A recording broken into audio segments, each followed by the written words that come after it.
in a world crying out for a top 10 show. John Rocha and Matt Knost are here to bring you the top 10. Brought to you by the Schmoes Know. Take it away, boys.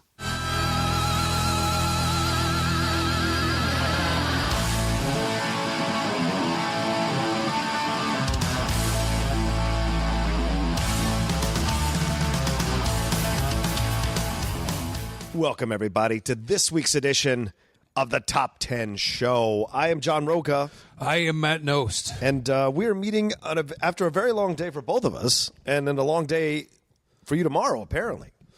Yep, not looking forward to it. Thanks for bringing up the one thing that I am not looking forward to, which is my day tomorrow. That's all right. Let's talk about something else. It's all right. I already feel defeated today, and just looking at that, well, I'm just saying I'm tired. Yep. And tomorrow's just going to suck. There's nothing you can do about it whatsoever. Those are the worst days because you're just like, I'm going to get through today. Yeah. And then, fuck, I got to deal with tomorrow, and tomorrow's going to suck. Hey, look out, just so you know, the front of that chair looks like it could give at any moment. At any moment? I swear to God. All right, I'll lean back on the front corner. leg, is it what, 60 degrees right now? Oh, no. I got to screw it in. Don't buck forward to your left too Don't get hard. too excited. Yeah, you'll take it out. You'll teetotaler up in here. That's right. Well, Matt, this episode's coming out after the live event has finally aired on YouTube, the Schmoedown live event. How was that experience for you, man? Like being there? No one cares about my perspective about this experience. No, I'm serious. Like, what was it like for you to be there, like experiencing that and all that? Because I know you got there super early and you had to chill. And I really appreciated you coming out, because I know you're a busy guy and all that kind of stuff. And so it just was fun to see you. How'd you feel about the crowd? The best was seeing everybody nervous. Yeah, right? That was the best part. Because Ellis and I were just standing in the back, and they were like, how many people are out there? Like, whatever. Dude, I've done 1,500 numerous times. Oh, yeah. You seasoned road comics. Roll of laughter is like from 1,500 people because it hits you, because sound travels at different speed in a place that big. So laughs come like seconds later after you hear the initial from the front, and you're like, this is such a strange feeling. Oh, you have to get used to it, don't you? The time you do. Of your comedy. It's jarring the first time because you don't anticipate it. Like 2 seconds later, there's another just bam, and they're just getting the joke, and it takes you a second on stage to figure that out. Like it took me aback the first time. Oh, really? I barreled into the next punchline too early because I didn't know that laugh was coming. So now they may not have heard the next punchline, and it just kind of, now I'm in my head about that, of like, damn it, fuck, I fucked up. That's all you think about. So we're sitting in the back, and everybody else is pacing around for the most part. I'm not saying everybody, but there were a bunch of pacers and people fretting and like, energy. Although I get that from the people performing, just because it's not only a performance, it's also a critique on how well you did in that moment. Yes. You know what I mean? Yeah. What day you caught me on. Yeah. And that's interesting from that. So the people that were mildly stressed because of that, just like, well, that's understandable. There are different stakes. Yeah. Whereas anybody else is just like, big show, a lot of people. And you're like, trust me, they're here to have fun.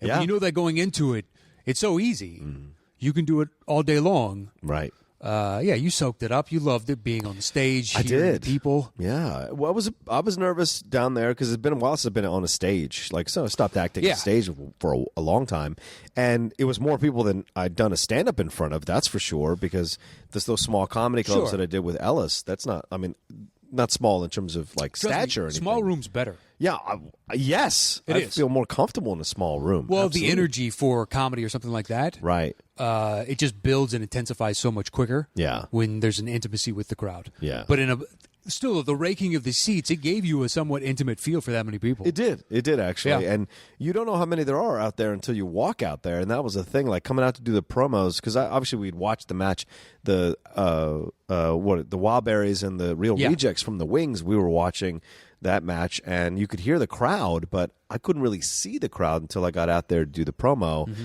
And then it was like you could just sense it. You pick up that energy of the crowd, which was great. And so it was a lot of fun. You could see Makuga feeding off of it. Oh, yeah. Makuga was great with that shit. Yeah.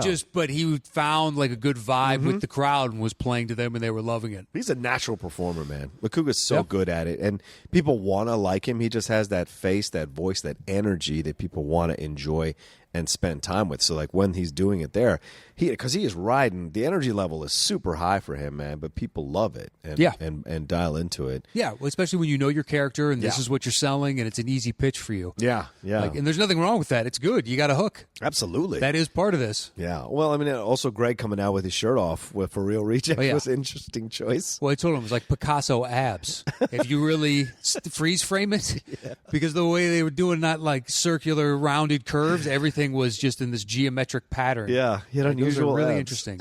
Cubist abs. Yeah. But yeah, so it was a lot of fun, and the crowd was great, and it was fucking great to win. Which I was, after coming off our tag team match, I was like super rattled that I wasn't gonna get to knock the smug look off of Josh's face. Oh yeah, absolutely, yeah. And then things got a little hairy afterwards on stage, but other than that, I thought it was fine. And then us doing the post game, just talking about how but I love when you came up on the stage and we did the top 10 Boomerang. That was fucking great, dude. Yeah, to see everyone happy doing to it be as there. well. Yeah, it was a blast. So to everyone who watched, thanks for watching that match. That was great, and all the comments you've been leaving is awesome. But anyway, that was the match. It was a blast. And Christian, what do you know? Yeah. Let me ask one question. Sure. What was the inspiration for the kneel down? To be honest with you, I didn't think about doing it until the light came on, and that's the thing. Like the whole promo was like off the cuff. That was wrestling imagery, as if you would, because now you're at that point as the outlaw. Yeah, which honestly I like how you say that. Well, I'd say because it is a difference as the outlaw, because there are ways in which you act in that. Oh yeah, hence the kneeling down. Yes. But it's such a dramatic, like, this is a fallen warrior, and literally he is getting back up, and you win the match. I didn't even think about that. Oh, yeah, the imagery that you're setting up, and the stark overhead lighting, I was like, wow, the drama of this, and I don't think this was written. It was just a choice. Did you know it was God's eye view on the light over the top? I can't think of what they had told us that we were going to be in spotlight, but I didn't know it was going to be that kind of spotlight. Yeah, the dramatic Bob Fosse. Yeah. Well, it's just the overhead, and it casts a specific shadow, so you're evoking an image in that. It's really powerful shit. Yeah, it wasn't my decision. It was Christian's decision. He directed how all that, and that as well. That means they were all involved. I don't think that was a choice. I think it was an accident. That was the only. Well, maybe it was the only thing they had available to them. But I will say, The Rock was definitely an inspiration when I got up before I spoke and drank it all in. Mm-hmm. That was definitely an homage to The Rock, because he does that when he shows up now. He'll walk out to the middle of the ring, and then he'll stand there and everyone's chanting his name, and he'll move the mic away from his mouth, and he'll breathe it in. He'll soak it up. Yeah, which is great. And so I was imitating that, but then I went back down again, and I like I said, all of it was just improv, completely organic improv. Like, I didn't know I was going to yell Outlaw Nation. I didn't know what I was going to do. I just was like, I'll know it when I know it.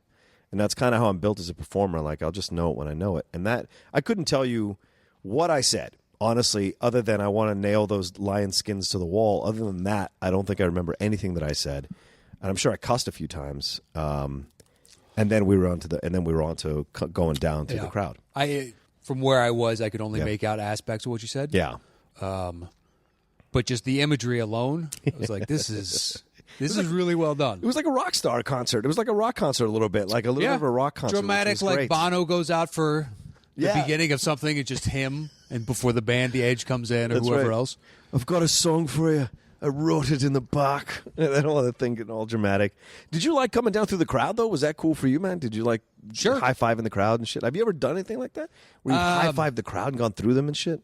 Not like that. Oh, yeah, right? Yeah, that's got to be... I wished I had a lapel mic, because I was just going to do what Christian did from the side, because they were all looking at me like not understanding those closest, because they hadn't seen you walk in yet. So I was trying to scream above them. My voice was hoarse the next day. Oh, shit. I was just like, get it up for the outlaw.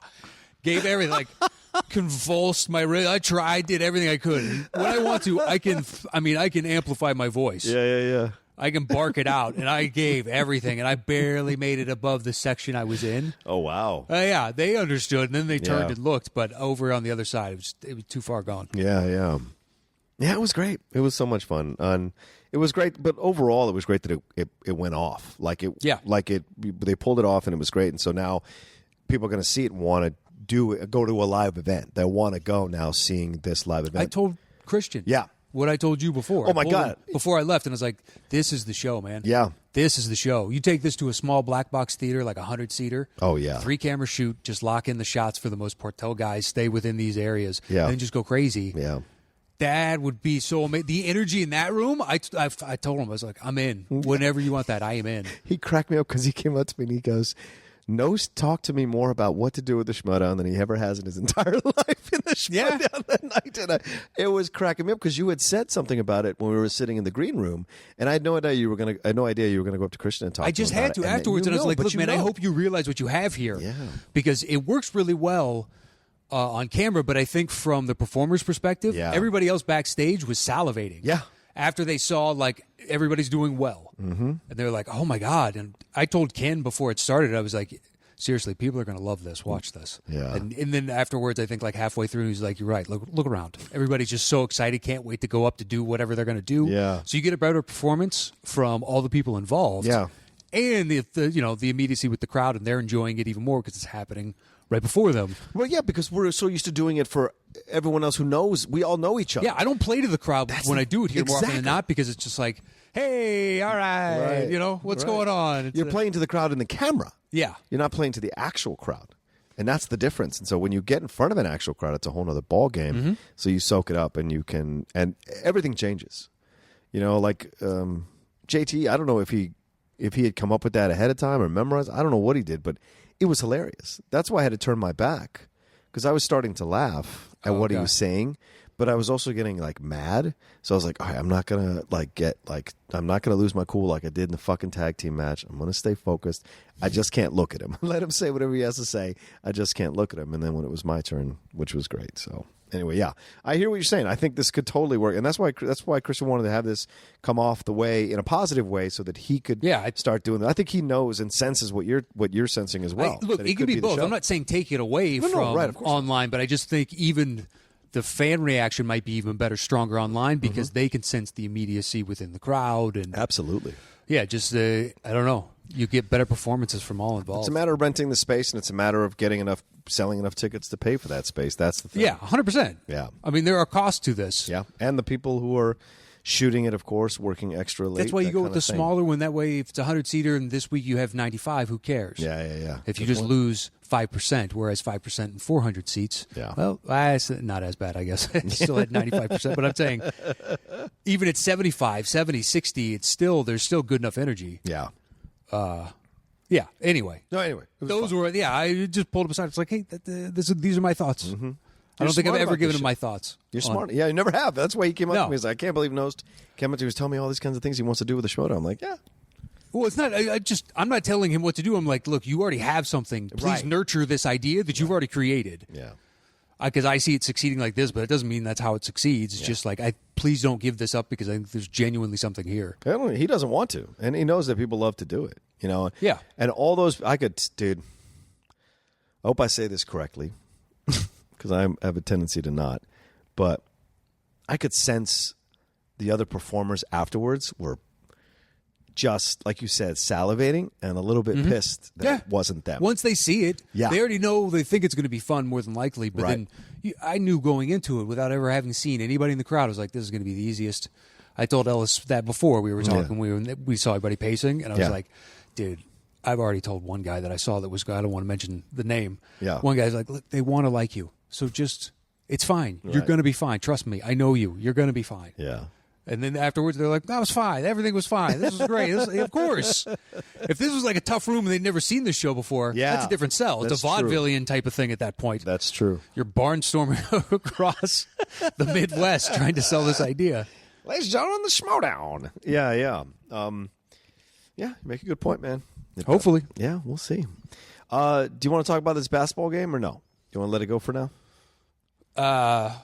Let's let it go. Let it go for now. All right. I'll cut that out. Yeah. People again. Okay.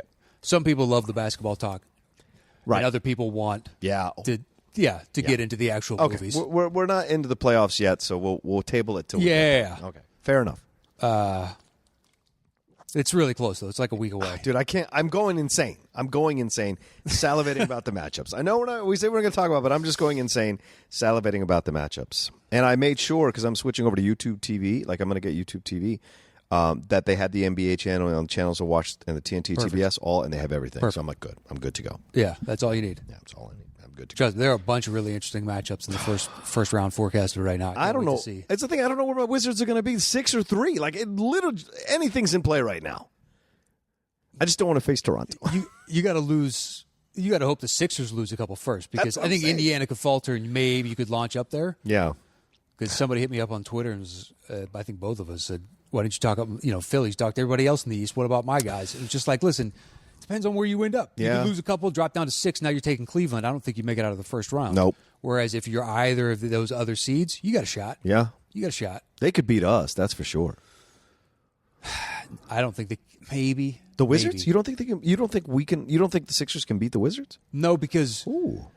The Sixers usually, at least when I've seen them, I've only watched 8-10 games. Yeah. I've seen highlights others, but I've actually watched the game 8-10 games, so not a lot. Yeah.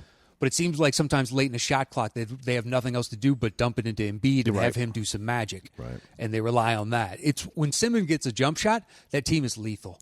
Just absolutely lethal. When he can make a 3, that team will be fucking lethal. But a jump shot, a consistent jump shot, dear God. And then you're adding Fultz, and if Fultz is fine, he just took a little time getting back. But, hey, they held him back, but he looked good. He did look good. And I like the process. I was never, look, if those are the rules, take advantage of the rules. It sucks, but I understand what you're trying to do. I wish my Bulls could do it. Right. Didn't get stopped by the league this year. So they sent a memo and said, hey, you got to play some of those vets. Damn it. I think we're the only ones that got a memo, too. Yeah, it's true, because Memphis is fucking tanking. They got nobody. Tyreek. They're making Tyreek not play. I don't know why they didn't trade him. Dude, I was so mad because they sat him through my first week of the playoffs. I got knocked out of 2 of my fantasy league playoffs because they sat Tyreek. I was so fucking mad, dude. Oh, I was livid. He had been carrying my team before he went into that trade-imposed, sit down. Yeah. And then after he didn't get traded, he came back and was killing it. And I'm like, this is great. I'm going to be fine. And then they sat him, and I'm like, what are you doing? What are you fucking doing? So got to shut him down for the year. I guess so. Anyway, I don't know. I lose, so that's all there is to it. Anyway, all right. So this week, are we good? Do you want to go? Yeah. No, I mean we keep going and going and going. No, we'll lose 20 minutes. Yeah, easily. I think I'm guessing we're close to that right now after Schmodown talking to 3 minutes of basketball. Good point. Anyways, this week we are doing the top 10 raunchy teen comedies, right? Yes. In honor of what film again? Isn't it for Blockers? Yes, Blockers, which my friend Kay Cannon directed. So Kay's a friend of mine. I've known her through a couple of friends. She's a sweetheart. I've been to her house a few times, hung out with her. She did Pitch Perfect. She wrote Pitch Perfect. I think all 3 of them she wrote. But this is and my friend Saryu is playing John Cena's wife in this movie. So nice. Yeah. So this is a special movie for me to be able to go see and enjoy. Yeah. And I'm going to see the press screening, I think on the 2nd or the 3rd of April, and it's going to be a blast to just be in the theater laughing at Kay's jokes. And I think she's coming into Collider to do an episode of Ladies Night because I reached out to her. Oh, good. She's like, I'm down for it. So that'll be fun. But anyway, this looks funny, though, doesn't it? Have you seen the trailer? I saw the trailer before I saw Game Night. Oh, okay. Yeah. I saw a lot of bad trailers that day, so I think it colors my perception a little bit of it. All right. I've only seen the one trailer. I don't know. Okay. But I rarely see a comedy like that in the theater unless it's really good. Gotcha. Well, I want to say, Matt Knost, I enjoyed Game Night. I went to see it on a date, and I had a great time. Now, I was 3 sheets to the wind, so maybe that helped. Maybe that helped. It 100% helped. Because I just was laying back and enjoying the stupid jokes and the fun situations they were getting themselves in and everything. Because you could tell everyone was committed, in my opinion. Everyone seemed committed to having fun in this movie. So that helped. I'm not going to deny that. Yeah. It's just the spoiler alert. Oh, spoiler alert. Yeah, do we want to talk about it? No. We don't have to. I just was letting you know because I know you had said the other day that you didn't. I'll tell you about it off there. Okay. Problems with it. Sounds good. And honestly, if I was 3 sheets to the wind, look, I enjoyed The Village, 3 sheets to the wind. Oh, yeah, The Village. I was the only person surprised by the twist at the end. I audibly went, oh, oh my God, kind of. And everyone's just staring at you. Probably, but maybe they're so transfixed of of course it was this. Yeah. Upon rewatching, it's like, I was so drunk, I didn't see the, I didn't see the obvious coming. Right. Anyway, so top 10 raunchy teen comedies. And some of these, dude, I haven't revisited some of these in quite some time. And I know, listen, I think we should say this ahead of time. This is my thing. Like, we're not seeking to offend anybody here. These are films from a certain time. And we enjoy, obviously, in retrospect, some of these films can be offensive. It don't hold up. And we respect that completely. But if we're ranking these top 10, it's our personal list of what we still remember about those movies and what made us laugh or enjoy those movies. So please don't seek offense here. We're just talking about these movies, and we recognize the why we issues with titled them Raunchy. Raunchy, exactly. I saw a lot of these, especially certain ones at a pivotal moment in my life, and it's just like boobs in a movie with jokes. Yes. I am 100% in. Yeah, like everything. And when we saw them, we were like, we didn't know about all this other stuff. We were innocent about it. And so, look, they were peddling sex, and we were young and buying because I wasn't seeing boobs anywhere else, so I'm happy to do this. I know. Every hacky comic you've ever seen do the having to watch like Spice Channel, like every third image you can only see and blah, blah, blah, blah, blah. Yeah. Like, I experienced all those. Oh, by the way, before we start, have you watched the Garry Shandling thing on HBO yet? Not yet. Brother, kept me up till 2 a.m. last night. I was supposed to go to bed at midnight. That documentary, 2 parts, is incredible. Incredible. I need to go back and rewatch Larry Sanders. I thought about doing that 2 years ago. That's a great show. I haven't seen it since it was on. Oh, really? Yeah. Oh, wow. Have you? Yes. Every once in a while, I'll catch an episode. I mean, like actually watch the show. Oh, the whole thing? Yeah. No. Every once in a while, I'll put on an episode or I'll catch an episode because my friend was a massive fan of it and he gave me all the DVDs. Oh, nice. And so every once did he in a switch while, to digital? Yeah. He just said, here, take my physical copy that I don't need. This big clunky thing. And I said, "Thank you. I'm a hunter-gatherer. Yeah. Put it right there on the Perfect. bookcase." Now I got to move that whenever I move, as opposed to just all on one drive. Well, I feel bad for the first time in like 6 months. I'm having people come clean my apartment tomorrow, and I'm worried about them moving all my shit around as they clean the apartment. Like I'm very worried for them because of all my hunting-gathering things. Just that leave I the have. house. I am leaving the house. I'm going to do it while they're doing it while I'm at work. But I just feel bad for them. It's a husband and wife, so I worry if they're going to break anything or hurt anything with themselves moving all my shit around. They're just going to be talking shit about you the whole day. Oh, That's probably. All they're doing. Probably. What kind of animal lives like this?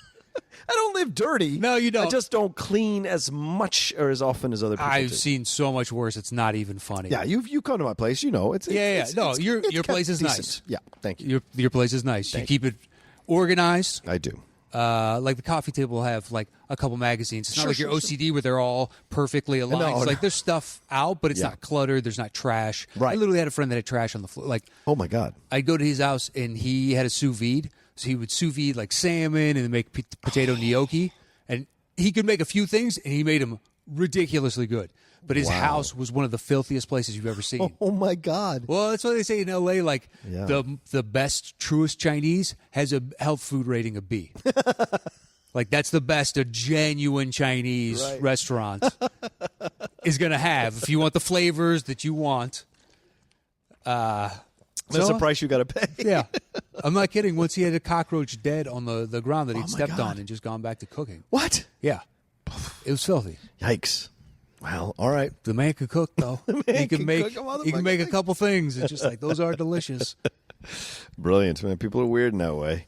Anyway, so we're going to count down the top 10 raunchy teen comedies. We're going to get going. And Matt, do you want to tell them how the show works? Yeah, once we set a topic, John and I go our separate ways. We create individual top 10 lists and show back up here. I do my bottom 3. He does his bottom 3. I do my next 2. He does his next 2. Then we trade one apiece. Once we have revealed our personal top 10 list, we create the shows between the two of us. Man, this is going to be fun.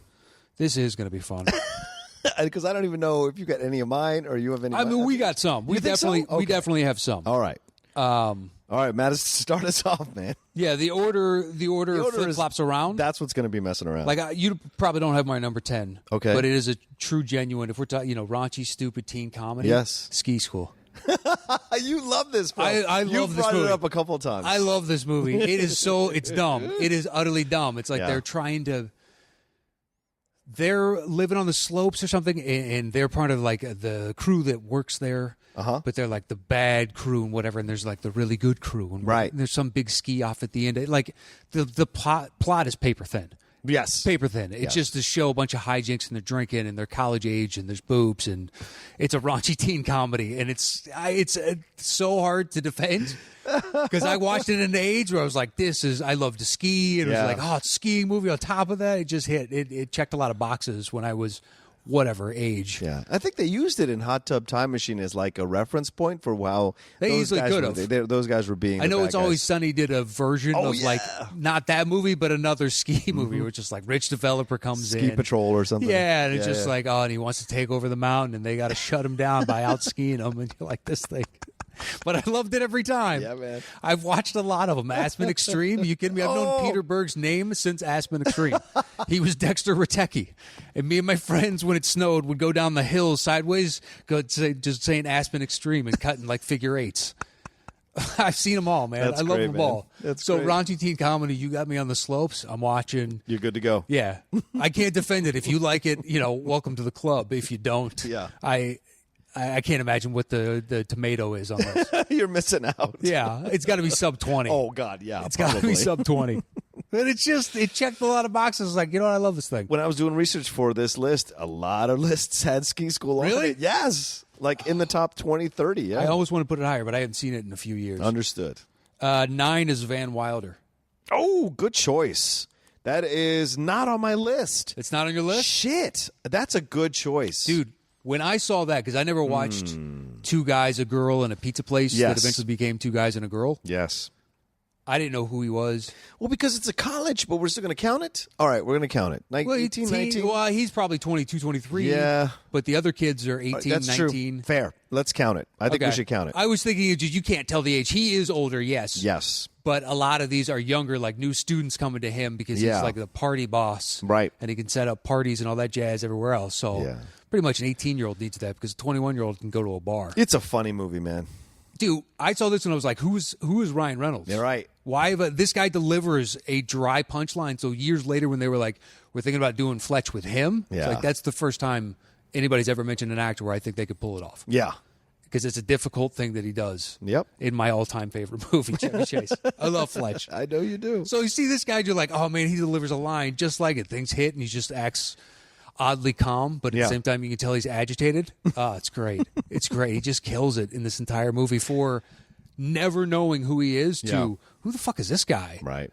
Like, that's impressive. And he makes Tara Reid work, and and Cal Penn is hilarious in this film. And I think, like, Dax Shepard or something from The Real World. Oh, really? Was he in I this? think so.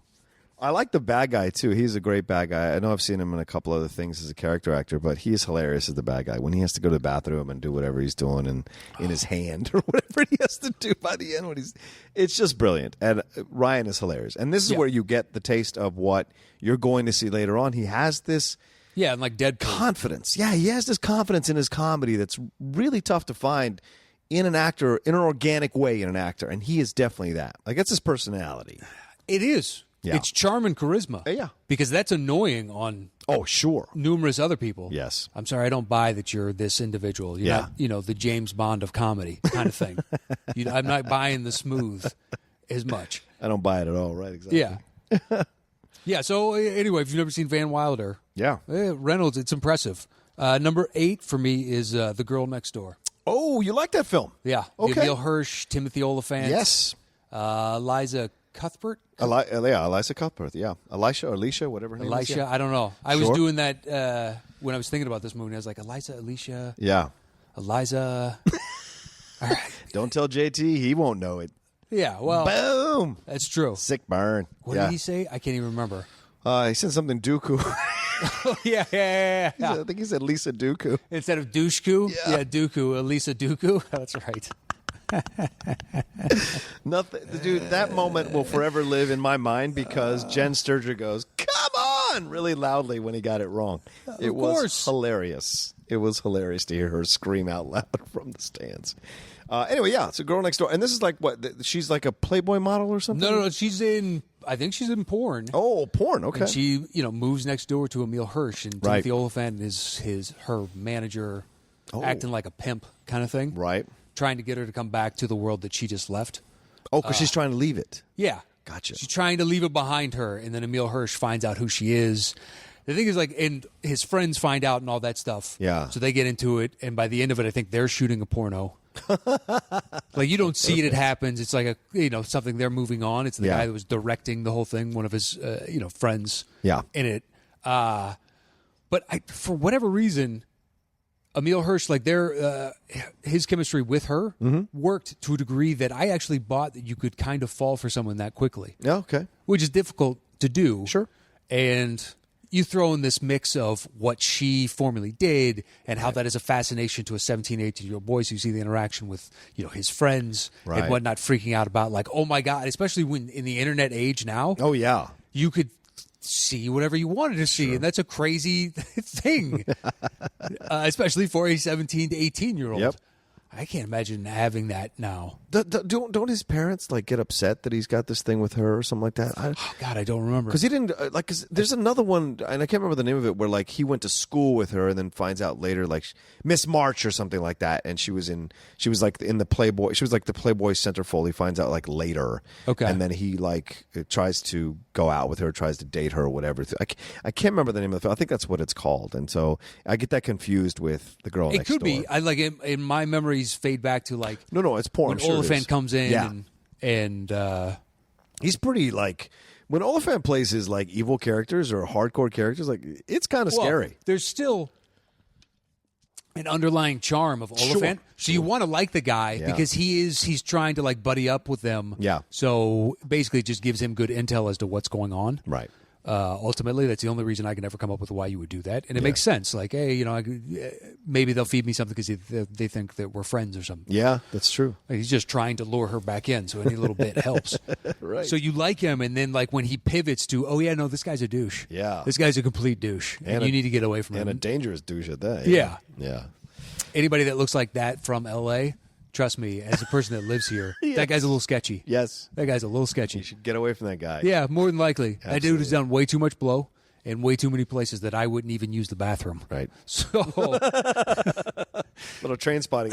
Yeah, just, it's a world because I never got into that. Yeah. And the stories you hear ultimately are like the deepest where that abyss can take you. And you're like, those are just weird, man. Yeah, man. Those are off the wall and they're all different. Like alcohol, it's a lot of the same systematic patterns. You end up in like doing one of these few, not few things, but it's in this ballpark.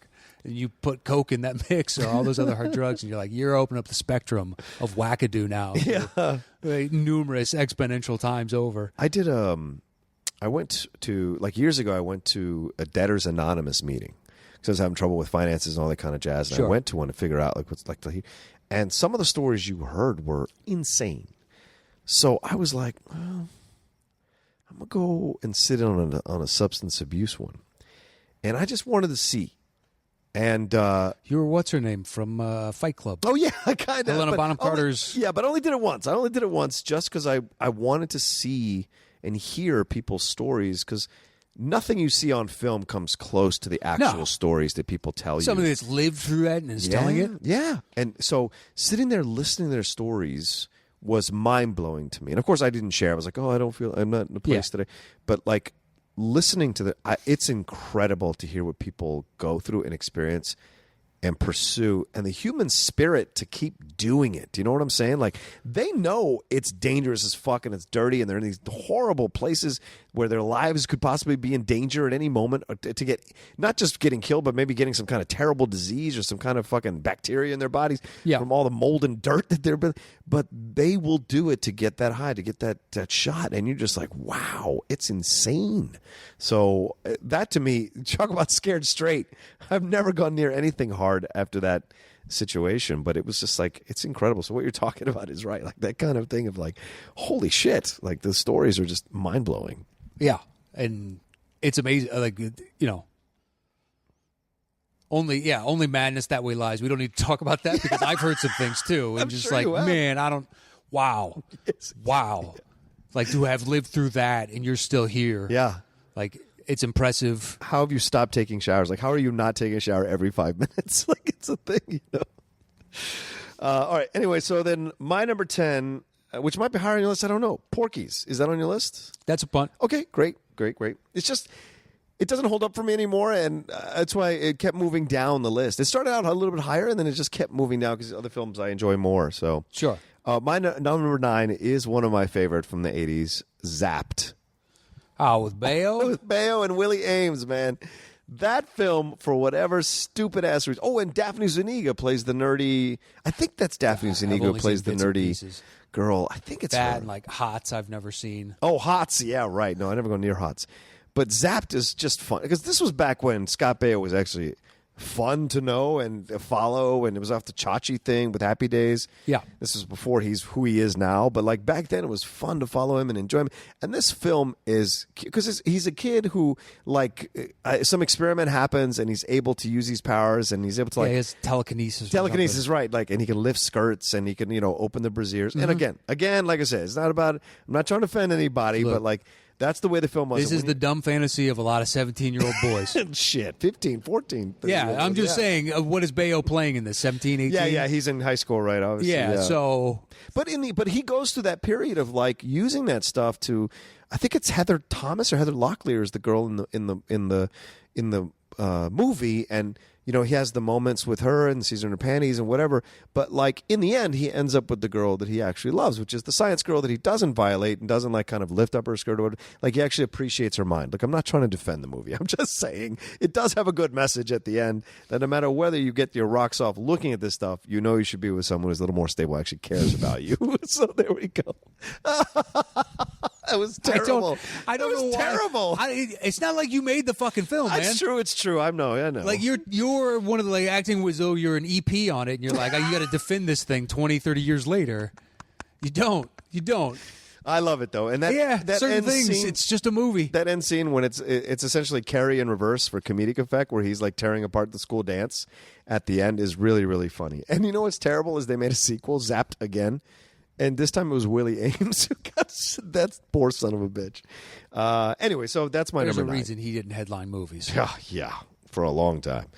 That was my number 9. So then my number 8 is one of my favorite films that I defend all the time, Eurotrip. Never seen it. What? Really, Matt? Oh, dude. Listen. I know that Matt Damon has the cameo. He does. But that's all I know of that movie. Scotty doesn't know. Kristen Kruk is in it. She's the cameo with him in the film. Okay. So this kid, like, he's heartbroken. He has this girl overseas that he's been having this kind of like pen pal relationship with, and now he wants to go find her, and because she's always professed her love to him, and he recruits his 2 friends, I think 3 friends who are going overseas as well, and they make a whole trip out of it, and it's really fun. There's some fun little vignettes, like Fred Armisen comes in as this really creepy Italian tourist who's always fondling one of the guys in the tunnels in the train. Okay. Yeah, I already like that. I like Fred Armisen. Oh, he's so fun. He's always like, "Scusi." And then you have a young what's her face from Buffy the Vampire Slayer? She plays the sister. Fuck, I can't remember that actress's name right now, but she was in Ice Princess. I can't remember her name.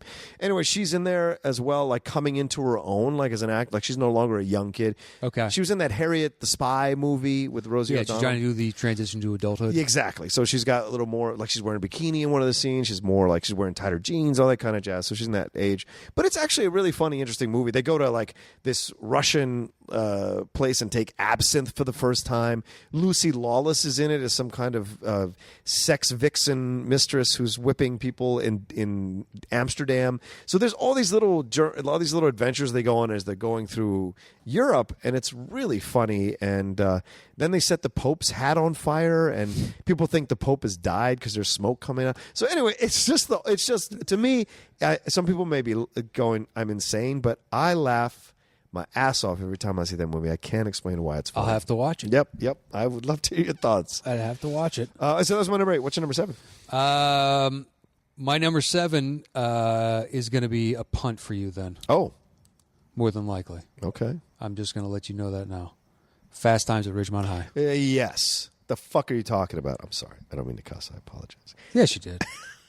Yes, you did. So that was my 7. What's your number 6? My number 6 is Porky's.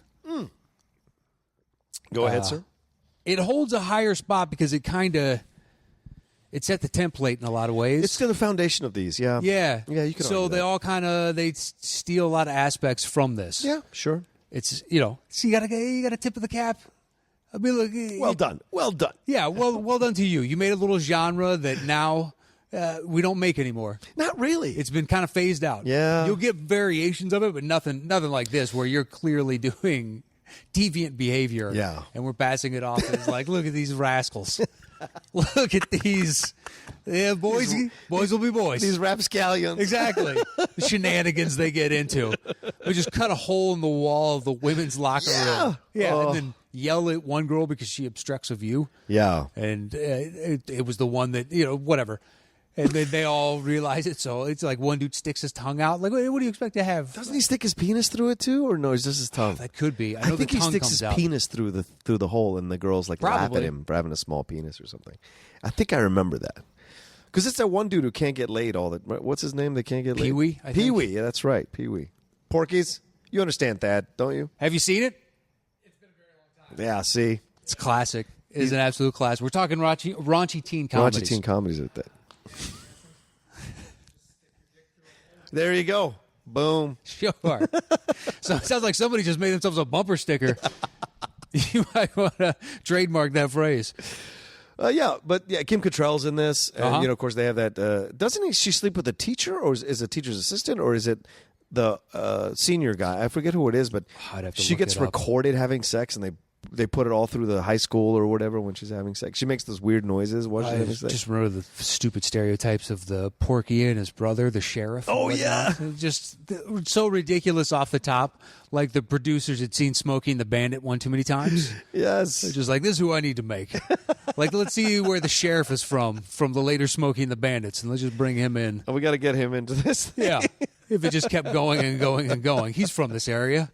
That's what the vibe they're going for. It's just, it's a weird, like, I saw years later, I actually saw a clean version before I saw the dirty What? version. What's the point? Exactly. Yeah. I mean, it still actually has some good laughs and Yeah, whatnot. sure. They only have to cut out certain scenes, but then when you later on, you're like, oh, that thing has other scenes? I didn't know. I saw a clean version, I guess. I didn't realize they did that. Your eyes go wide up. Oh, my God.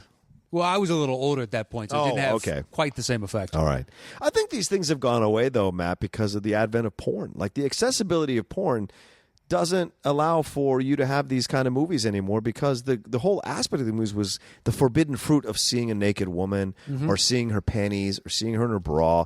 There's that forbidden fruit of it all, and you didn't have that. You don't have that anymore because people have access to porn at like 9 years old on the internet or 10 years old on the internet. So there's no like undiscovered country and the allure of it and the mystery of it all. That's 100%. all gone now, So it's kind of a Hopefully shame. not. Hopefully not. Well, yeah, true. Yeah. Yeah, I guess. But they don't do them anymore like they used to. They're really rare now. They're really rare, the raunchy teen Well, I comedy. think it's also not as politically correct to make a lot of these types of movies, Right. especially like a Porky's. Right. There's clearly felonies happening.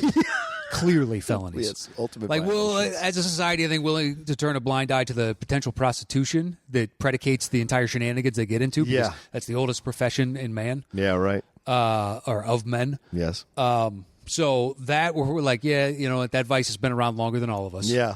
It's the other things that they do with this that you just can't really put in a movie. That's true. You just can't broadcast that That's out. a fair point. All right, that was your number 6? Yeah. All right, my number 7 is a cheat. So I'm going to tell you that now. Hot Tub Time Machine. It is a raunchy because they go back in time to be teenagers, and they go through all that stuff at the ski At what resort. age do they go back to? 17, I think. 17, 18. Don't they? Yeah, they go back because they're on winter break or whatever, back in time. And remember, he's got the high top fade. He's got that Chris Rock high top fade that Craig Robinson does. Yeah. And also, they're all like at this ski resort, and they're in their late teens. So they're probably 18, 19, whatever, or 17. And like going through all the stuff that are going through there and all things are getting involved in there. So to me, it's a bit of a cheat, but I had to include it because I love that movie so much. And it's a lot of fun. And of course, they revert back to their older selves whenever they don't look in the mirror, right? Whenever they don't look in the mirror, they're not the young, but they're acting like they're teenagers again, even though they understand they're not. Like they're mentally not teenagers, but they slide into the same patterns, and it's fun to watch. And it's weird at certain moments. Like Craig Robinson calls his future wife when she's 7 years old and says, when a guy comes up to tonight, don't you sleep with that guy because he's blah, blah, blah. So she warns him so she doesn't cheat on him later on, which is causing their issues in their marriage before he gets in the hot tub time machine. Did that spark her then later on to do it because implanted in the back of her mind is something you're never supposed to do. So she's guess going to so. violate that and Yeah. do it. You know how we are as people. knows? We like to do that. I just visualized the older actors the whole movie. So in my head, it's just like, no. That was Robinson. That was John Cusack. That was Rob Corddry. Sure. That was, I can't remember the fourth gentleman's name, with glasses. Oh, the young kid. yeah. Yeah, I don't remember what his name was either. So, yeah. So I still visualize them in those parts doing. So in my head, it's just like, you could have told me they were 24 or 19. But it's different than old school because in old school they're going back to college. But they're not actually that's utterly teenagers. different. That didn't make my list because they're not teens. Right. The people experiencing the movie. For This one, they go back to being teenagers in this like really critical winter festival of their lives, where everything changed. Their relationships changed, their friendships changed, what they were doing, like who they had sex with, who they didn't have sex with, all that kind of stuff. Like was there, and then they fought the preppy kids with the turned up collars. With the polos with the turned up collars, which was hilarious to me. So all of that was there that hit all the boxes. So yes, I know it's a cheat, but every once in a while we cheat on our lists. So that's my cheat, if you will allow me. So we'll find out once we tally it up at the end. That's true. Whether or not it was allowed. My number 6 is Risky Business. Yeah, I don't think of that as a comedy. What, really? No. Wow, interesting. In my head, it's is it like, too dark of a comedy for you? I think it's just the fallout that happens in the end. Yeah. Paints my perception of it to be like, yeah, it has that, but that's not the story it's telling. It's telling this. All right. I'm not going to fight you on it. No. It's to me it qualifies because obviously he has run of the house. His parents go out of town. Yeah. All of a sudden he gets involved with these prostitutes. He does all this stuff that he's doing, and he's coming into his own. He's dancing in his underwear. Well, there's a lot of funny moments in the movie. Craig Armstrong, the stuff with Craig Armstrong is really funny. All the interactions he has. But you're right, there is a little more of a harder edge to this film, like when they're having sex on the train and all the stuff that happens at the end. Yeah. But it's still kind of raunchy in what he's doing. He's running a prostitution ring as a teenager out of his house while his parents are away on things. So to me, it still kind of qualifies, and he's still kind of like walking into the forbidden fruit of this naked prostitute, Rebecca De Mornay. Yeah, I just think because they tried to sell it as more realistic, it seemed like they were not creating a caricature that you sometimes do within comedy. Right. Of giving people like maybe slightly brighter clothes or shit like that. Yeah, where you just need to subconsciously, or the acting style or the pacing or whatever else, whereas then that, it just systematically like, this is ultimately a drama about like his growth as an individual, even within a teen comedy. Yeah. So that's how I view it. Like I credit Tom. All right, Matt Knost, I credit Tom for doing much better work. That's all I'm saying. The guy brings it every time. So I read into the depth. Oh, yes, once of course. it's given to me. Of course. Uh-huh. That's the kind of film critic you are. All right, well, then we'll skip it to number 5. What's your number 5? So my brother was in town with his wife over the weekend, and we were talking about movies and whatnot. And he would bring up something, and then I'd start dissecting it and whatnot. And just like from the, like, I don't understand this part instinct. of it. And how does this part get to here and here to here? And he's like, I guess I just view it like that. I hadn't really broken it down like that. It's just like, when I watch a movie, I look for if something logically throws me off, or just like, okay, why was this decision made from the character's perspective? Because like 17 others were better in my head. It doesn't make sense to me. Yeah. It's weird having a conversation with someone who doesn't analyze film. He's good about it, though. Oh, he is? Yeah, but she was... which movie did she say she loved? And I was like, I hate that movie. For these reasons. Well, I was doing it nicely. She was like, really? She's like, I just enjoyed it for the experience kind of that it was. And I was like, yeah, I wish that I could on some level. Yeah. Just like sit back, relax, and just let the movie wash over me. But I can't. It's just like, why is this? And if you do that, guys, this over here doesn't make sense. She's like, shut up, man. Yeah, You're just let me enjoy my stinking movie. Stop judging me. But it was one that came out years ago. Oh, okay. Yeah. Although I'm excited to see the next one. It was one of those. Oh. Like, the potential is still there. It's a franchise one? What's okay. that? Is it a franchise one? Is that okay.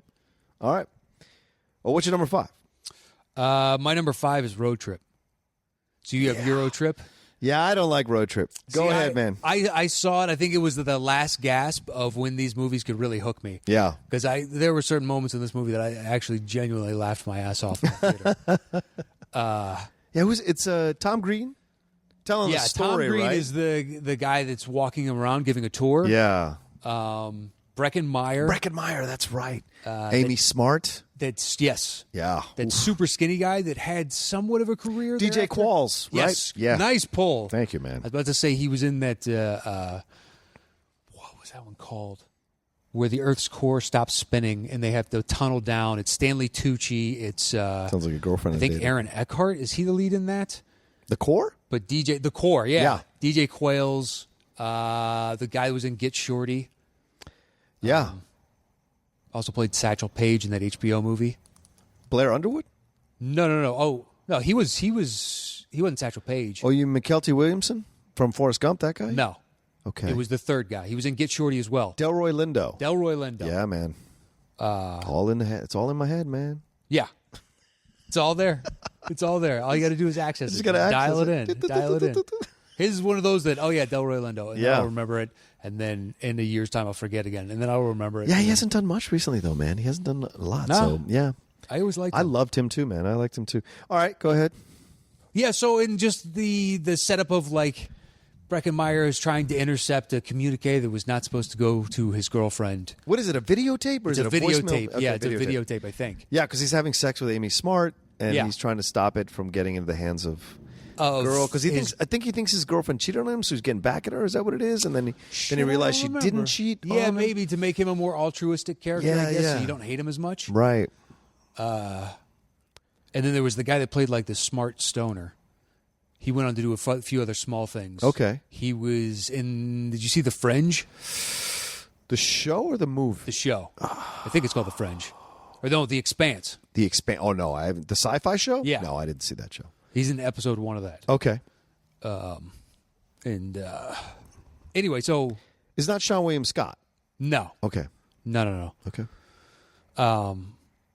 So anyway, just like so they just go on a road trip, and I went on road trips. And I've driven across the country numerous times, and I've gotten into situations that are actually, I don't know how I got there, and I'm sober, and you're like, just craziness is happening around you, and then you just you're gone in 15 minutes. Yeah. I've experienced a few of those, very specifically, which is like, this place is fucking bananas right now. Fuck all that, dude. Yeah. I mean... Just driven around so much. You stop at a rest stop and you just happen to run into somebody. And if you stop it enough for it, like, I've driven around for a month before. Yeah. Twice, actually. Just town to town, driving around the country. Oh, wow. Yeah. Look, you're never at home. You're constantly in movement. Yeah. One place to the next, to the next, to the next. You never sit anywhere. Yeah. So you fucking run into, loonies all over the place. Yeah, it's amazing. It's true. You run into a lot of amazing, nice people, and the trip overall was fantastic kind of thing. Whenever I end up in a place and I look around and I'm like, it's unsavory characters, I go, I shouldn't be here. Nah, you never stay long. What's wrong with me? Why am I in this place? Why am I around these people? Unless I was drunk. Yeah. That's the only reason I would stay around. They're not so bad. Because you're just as crazy as they are right now. Like, it took you that much alcohol to get on the same wavelength as the wackadoos. Don't judge them. Do you exactly. think I'm a bad guy? Who the fuck are you? These people are nice. It's just like, all right, man. Yeah, like, I don't trust you to unzip your fly right now. I don't know if I trust your judgment. But, yeah, listen. You get older, you experience things, you move on. Hopefully you get out of it. Hopefully you survive. Yeah, exactly. Just know that. Anybody that's younger, if you ever find yourself in a situation where you're like, this doesn't feel right, just leave. Leave. I've told you that story, right? About the girl with her trying to get her brother out of that drug den. I told you that story already. Haven't I? don't think the so. Top 10 show? I'm pretty sure drug den, if I heard that. You remember that? I kind of remember drug den. So, just picturing an opium den. Everybody's lying down. Yeah, right. Like Asian. It's just like yeah.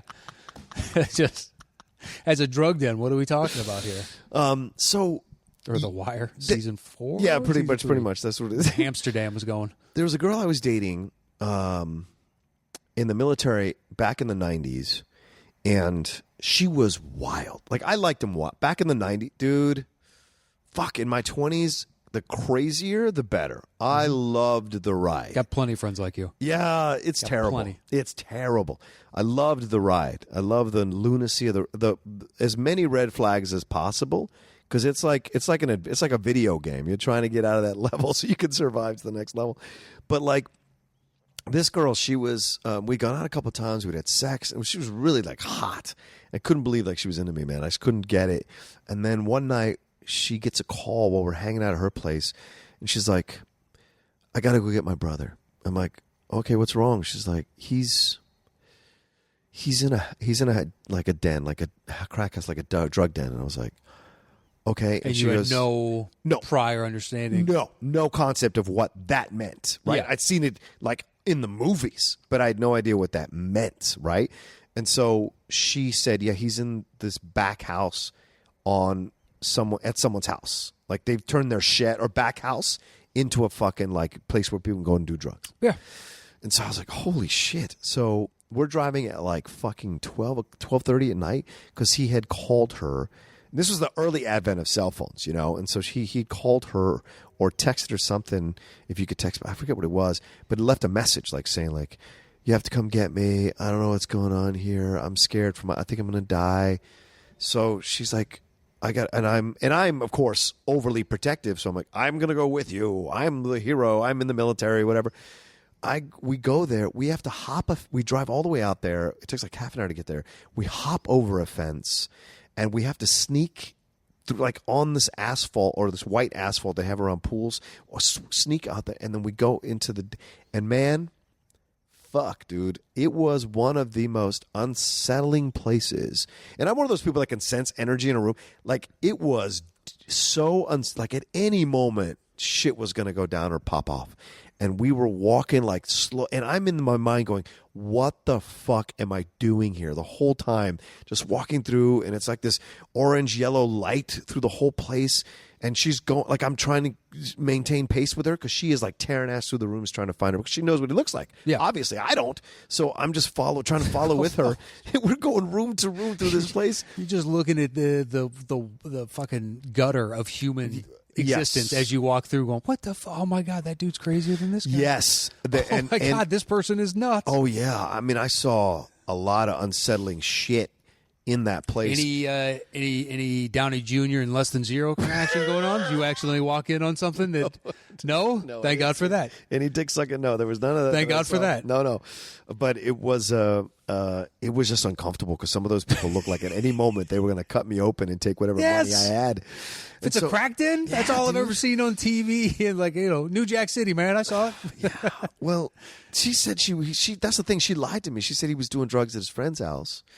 And so when we go in there, I'm like, this ain't your motherfucking friend's house. This is a goddamn drug den. It's fucking crack house. You never know. She could have been his friend at one point. Now the guy's just a huge drug dealer. Oh, maybe. Yeah. We find him, and the guy who's in charge of the place or whatever, he's like, what the fuck are you doing here talking to her? And because I was an idiot and feeling myself back then. I stood there, I was like, hey, bro, she's just trying to get her brother, man. We'll get out of here. We'll get out of your hair. Don't sweat her. She's just getting her brother. We got to get him out. Whatever. Like, no trouble. We don't cause any trouble. So and he smacked my chest because you may not want to fucking cause any trouble, but you're fucking going to find something. And I was like, dude, we don't have any. So I go get him. Go fucking get him.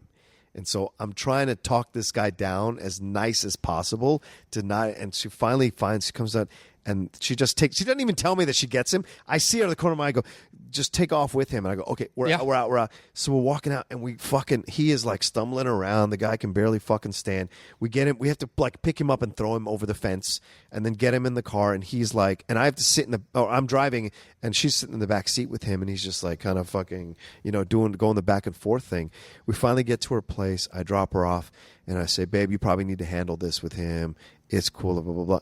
I never fucking talk to her again, dude.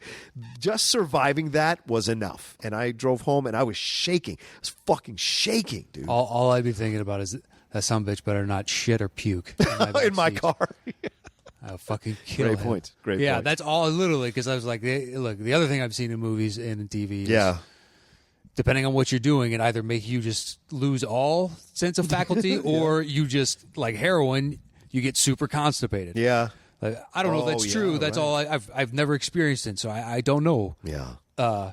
Different drugs do different things. What is he on? I don't know. Shit, something that with that much speed, he fucking could come out at any moment. Yeah. Any moment. That's a good point. And at a velocity that is going to be messy. It's going to be no good. Yeah, it's not going to be something where like they were considerate as to your things. It was just like my body is rejecting life right now.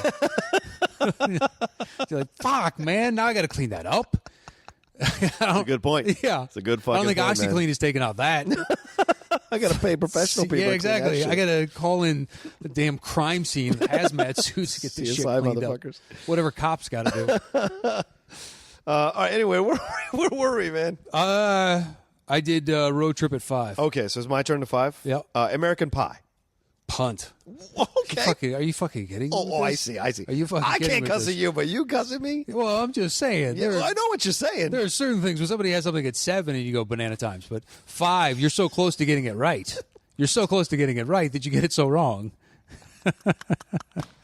Fair. I'll take that hit. All right, what's your number 4? My number 4, get ready to say the words punt. Oh, shit. Revenge of the Nerds. That is my number 4, motherfucker. Is it? Yes. I figured that was going to be in your top 2. No. I thought it would be in my top 2 when I started making the list, but these other films I just like a little bit more.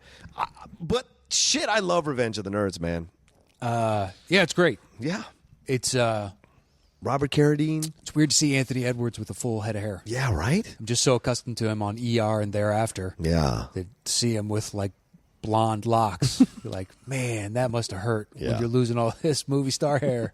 That sucks because he seems like a nice guy Yeah. from his acting choices. Just like, all right, he's got to be close to this, I guess. Yeah. No idea. Yeah, the cast overall at that point, like, what do you got? Timothy Busfield and who was Booger? I can't remember that guy, but he's gone on to do a bunch of voice acting. Curtis Armstrong. He does the voice on American Dad of one of the friends. And it's just got this really great cast all over it throughout. So it's it's nerds, and nerds are going to college, and they're 18 and just leaving home, and they're ready to strike out into the world, and they show up, and it's the high school jocks have graduated to college, and they somehow run the roost there. Like they do whatever they want across the campus openly. It's something that doesn't really exist. There are things that are hushed about, and in certain colleges will try and sweep things under the rug, but no football player or whatever they are, I think they're football players because John Goodman is the coach. No football player just gets to walk with immunity and literally, like, he could have thrown trash at a professor's face, and within the rules of the movie, it would have been like, yeah, that's fine. That happens here, man. Jocks rule the world. The world of higher learning, these jocks who are subpar students compared to, because it looks like MIT with how nerdy they make everybody else, and these just happen to be, they have a first-class football team also within MIT. It's kind of ridiculous on that setup. I vamped for a long time. Did you? Sorry about for a that. long time. I gave the general setup of the plot. And the entire time was just the general setup of the plot. Did you like John Goodman in the movie? Isn't it weird to see him as a young kind of guy? Him and the guy, let's see if you can pull another one. The guy that goes on to play Frank Dukes' buddy in Kickboxer. He's the one that's nerds. Ogre? Is that Ogre? Fuck, it is Ogre. Dude, fuck, I wish I could. He was so good. I wish he'd gotten more shots. I used to know his name. Yeah. Kickboxer. He was great in Kickboxer. Did you talk about Bernie Casey, too, the black guy that was in charge of the fraternity? Oh, no, not. Yeah, no. Bernie Casey. He passed away recently, like a couple weeks ago, man. Oh, really? Yeah, such a shame, dude. That sucks. I loved him in all the movies. He was hilarious. And I'm going to get you, sucker. He was hilarious in that movie. Yeah, who is the guy who plays Ogre? Is it the second one, or how many did they do? 3 of these? Was it the second one they went? Yeah. Yeah. Second or third, then, that they went down to like spring break and they do a jam on the beach kind of thing? I think that's the second one because it's Back in Paradise or whatever. Yeah. Okay. Yeah. Okay. Yeah. And the third one, and then they did a couple of TV movies where he's like married to the woman and they have kids. Oh, I haven't seen those. Yeah, Keith Carradine, and then he has to or is it Keith Carradine or David Carradine? No, it's Keith. Keith. Yeah. I know it's Carradine. Yeah, it's Keith. I think it's Keith. I didn't say his name earlier. And then he has to fucking teach his nerd kids how to do. And he has they have a bully for a child because they have both a bully and a nerd because obviously she was pretty and whatever, and so But the thing that is, I know people like, oh God, he kind of rapes her at the end of the movie. I get that. I get why people have an issue with that. But the movie itself has a message, right? And the message is that accepting, and it's ironic, in 1984, this idea of being a nerd is okay, looking at how it's like basically pop culture now to be a nerd and be into the stuff that you're into, that everyone else is into as well. Like the nerds have taken over the world basically now. And so back then it was such a huge deal because that was the way it was, man. Yeah. I used to get beat up because I was a nerd for a long time. And so I understood that movie. I had a connection with that movie and figuring that all out, Yeah, but did you know anybody that looked that nerdy? Yes. That spot on pocket protector, tape on the glasses, slick back pomade hair. Well, he didn't have slick back pomade hair. Okay. He had the helmet cut. I'm also thinking of McFly. Yeah. I'm trying to hodgepodge them all together and be like this kind of general, what you'd always see the over the top nerd. No, I've never seen a nerd with 27 of the same characteristics. Protector. Oh, really? Yes. I grew up with those all around Virginia. Dude, what kind of dorks are you growing up? I'm just letting you know, man. Nerds. Ronald Gibb, I think. I don't know it. Oh, okay, all right. I don't know it. It's like it's Ronald Gibb. I think it is. Motorcyclist, man with no name in Raising Arizona, who's later in like Ace Ventura. Oh, that's Randall Tex Cobb. Yeah. That's one I just like. I love that guy. That's another guy who should have worked more. Yeah, he was actually a boxer. He fought Muhammad Ali. Oh, is that right? Yes, he went the distance with him too. Shut up. No. How did I not know that? I'm just telling you. I think. Oh no, it was Larry Holmes. I'm sorry, he fought Larry Holmes. But he went the distance with Holmes. That's totally different. Yes, I apologize. That's totally different. Not taking anything away from Larry Holmes, but you know who Ali fought. Yes. It's just like I don't remember him ever fighting that guy. That's a good point. Donald Gibb. I was off by a letter. Not yes, bad. Thank Not you. bad. Congratulations. Thank you. And it's Robert Carradine. It's not Keith Carradine. Robert Carradine was the main guy. Once you said Keith, and I was like, sounds right. Well, there's enough Carradines. Yeah. It's just like, hey, they've been around for a while. It's almost like Barrymores if there are more of them now as opposed to just being Drew. I like the ending, too, with the whole, like, with Busfield with the violin, and the whole performance is fucking fantastic, man. I meant to say Arquettes. Oh, Arquettes, sorry. Yeah. You could make up a name for an Arquette, and I'd believe it. Oh, they got a brother, Yeah. Peter Arquette. And you're like, okay. Well, one of their, he transitioned from boy to girl. Yeah, I don't know if Alexis Arquette, I think. Yeah. Or did she have the operation, or is it? Because it seemed as though it was dress and maybe name and like. Or I think he had the operation. Okay, but then he or she died. I can't remember if she went to a she to a he or a he to a she. I can't remember. But yeah, it was he to she. Was he to she? Okay. Yeah, that I know. Yeah, and then I think she died. But yeah, the thing at the ending is great, and the speech that Anthony Edwards gives, it's because like he's about to get beat up and all this kind of it's a really unsettling movie in certain spots because they're mean motherfuckers, those guys. Ted McGinley and his crew, they're some mean motherfuckers what they do.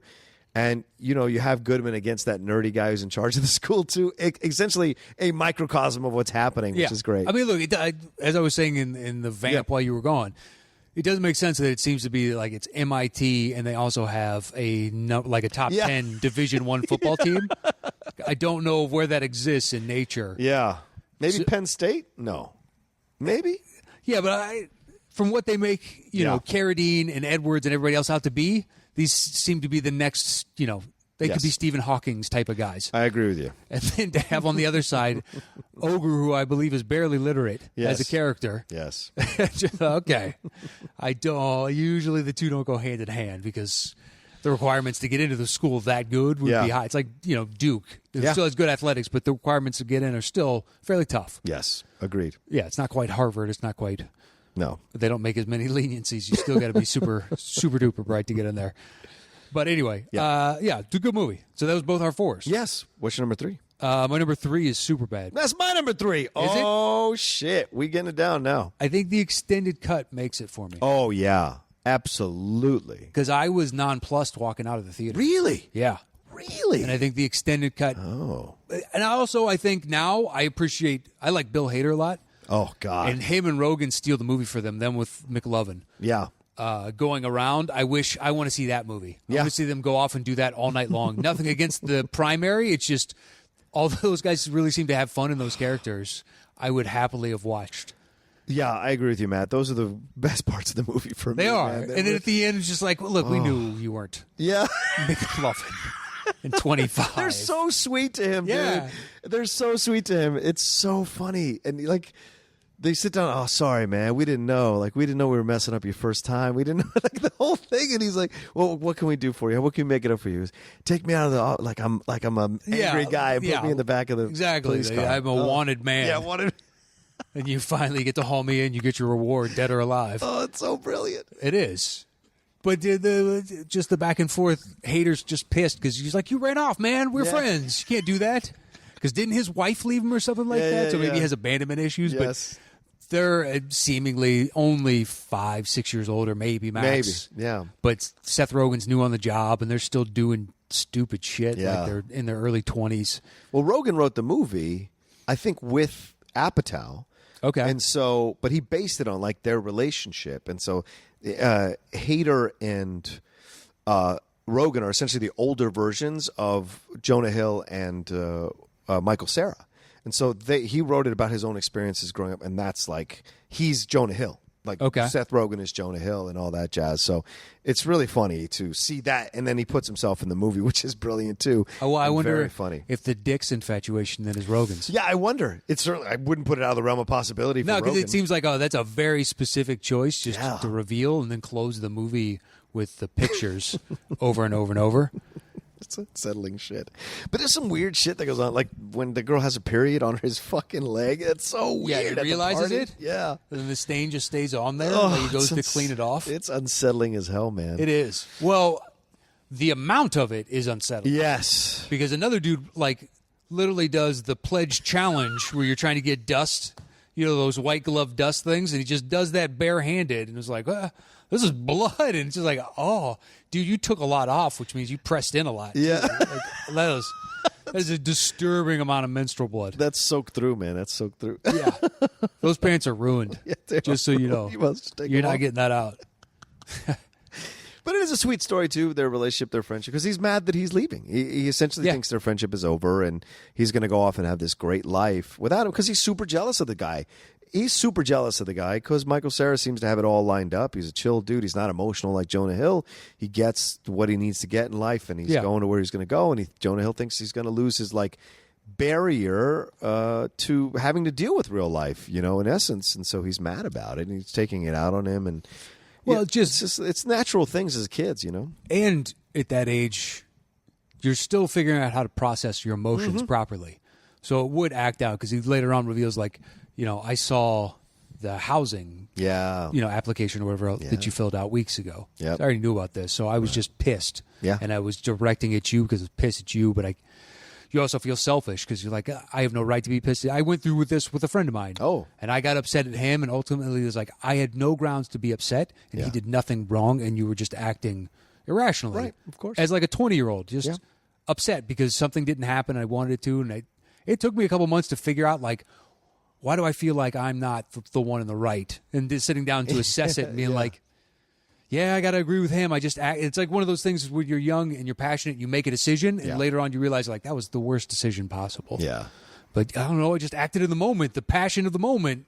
I got caught up in it. Now I know to take a step back more often than not. It still happens. But of course. We're human beings, man. Just not as often. Yeah. But there's a nicer heart. Maybe I just need to see it as an older person watching it. Yeah. I think it resonates more in a lot of ways. But I think you're right, though, Matt. I think those scenes, that movie is nowhere near as good or fun without those scenes with Hader and Rocha. Oh, yeah. I mean, when they go to that bar and that old dude's giving him shit and they put him in the back of the police car and the gun, the whole thing with a gun, I mean, just all of it is super brilliant, man. I just love the hell out of that movie. All right, what's your number 2? Wow, this is getting interesting. Number 2 is Weird Science. Yes! Weird Science number 2. Wow.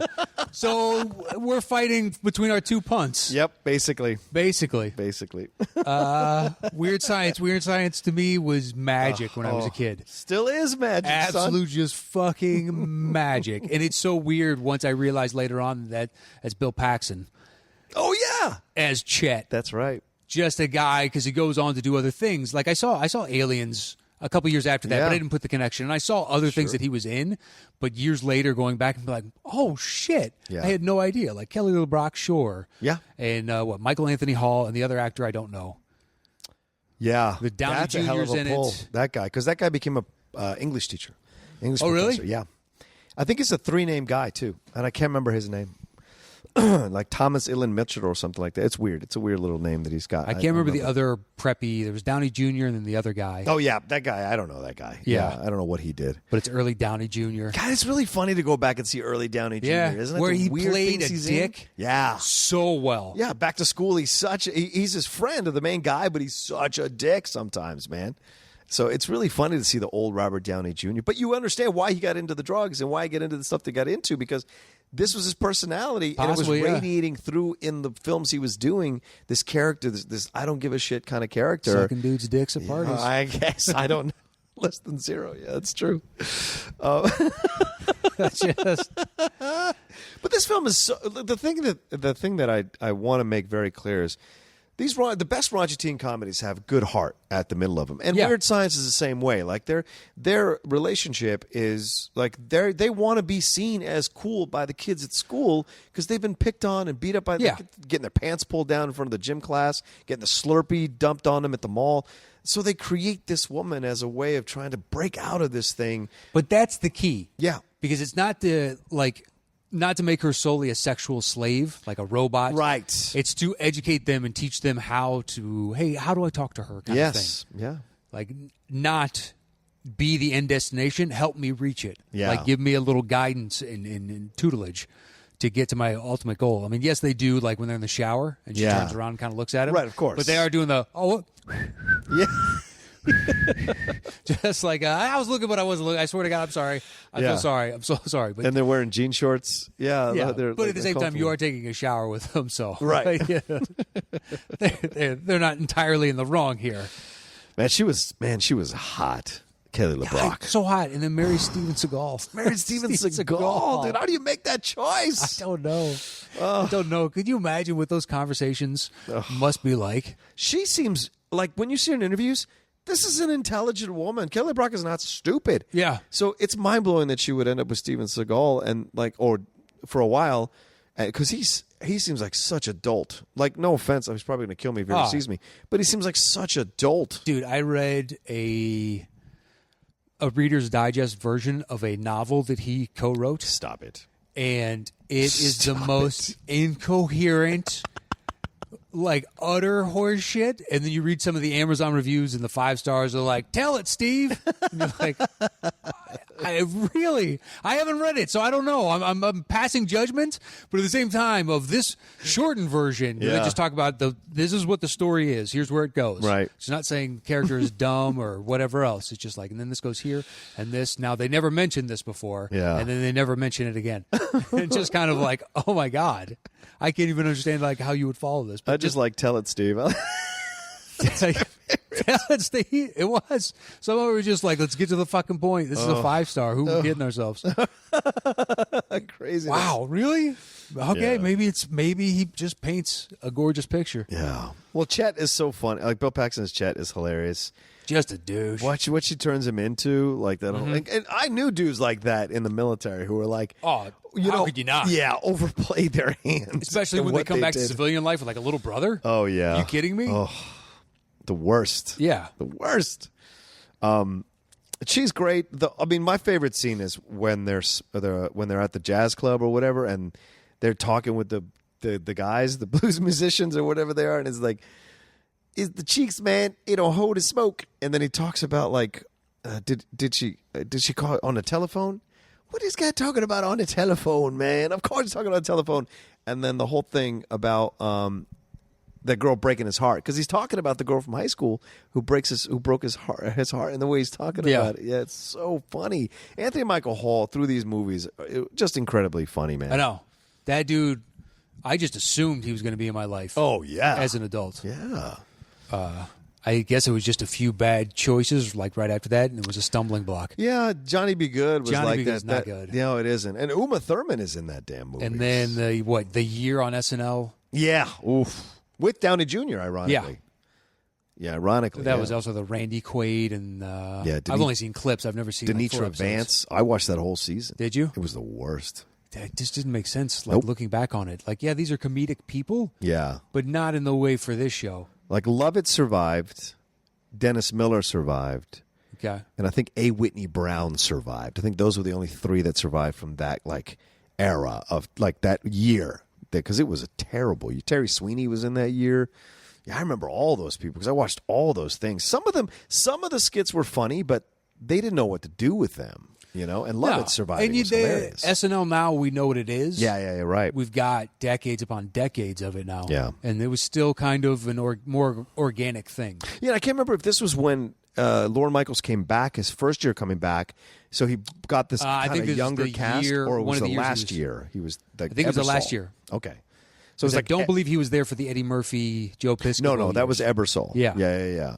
But then Murphy was gone so quick. He was. Can't blame him. And the year Billy Crystal was there with Christopher Guest, Lorne Michaels wasn't there for that. Yeah, that was That's one Ebersol. year. Yeah.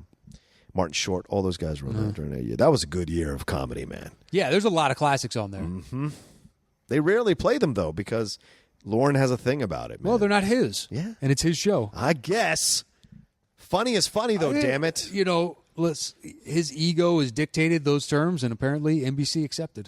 That's true. So, all right, so my number one is year number 5, I believe, was American Pie. Wow. Number 1. That is the quintessential to me now.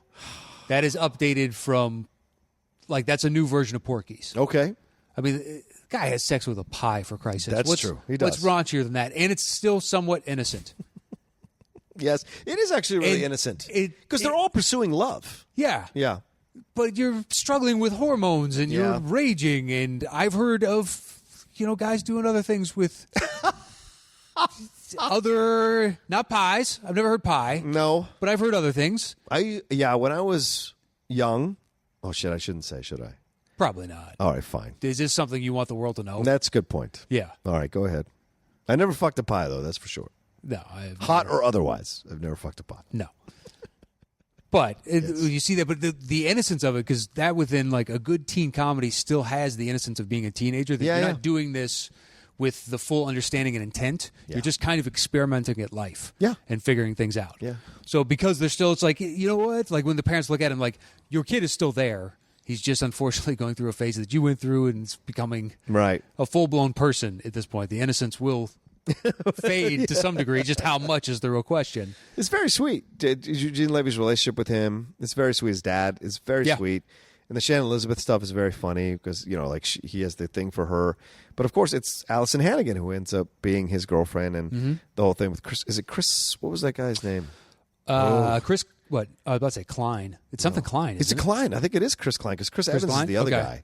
Is American, Captain America, obviously. But Chris Klein. Yeah, then you got Sean William Scott. I forget what Stifler's name is. Eddie K. Griffin? I think it's Eddie something. Well, no, Stifler is Sean. Right.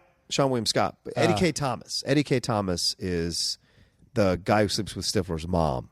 Oh, okay. That plays the much more mature, supposedly wiser soul type of thing. Yeah.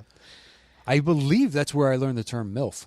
Really? Oh, yeah. I think so. Probably, too. Me or too. Or maybe probably. I just heard it recently before that or something, but it was like right around that time. Right. In my head, though, I think that it might have coined it for me. I'm not sure. And Thomas Ian Nicholas is the other guy, right?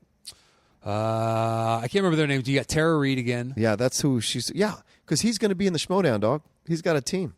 Oh, yeah? Yeah, they're playing soon. Yeah. But anyway, yeah. Yeah, so this movie, because it does toe that line for me where you still have the naivete and these people, they're young adults. Yeah. It's kind of sets the blueprint for me in my head of like, okay, that to me is the most quintessentially raunchy teen movie because you still have the sex, you still have there are mild bits of depravity of the human soul.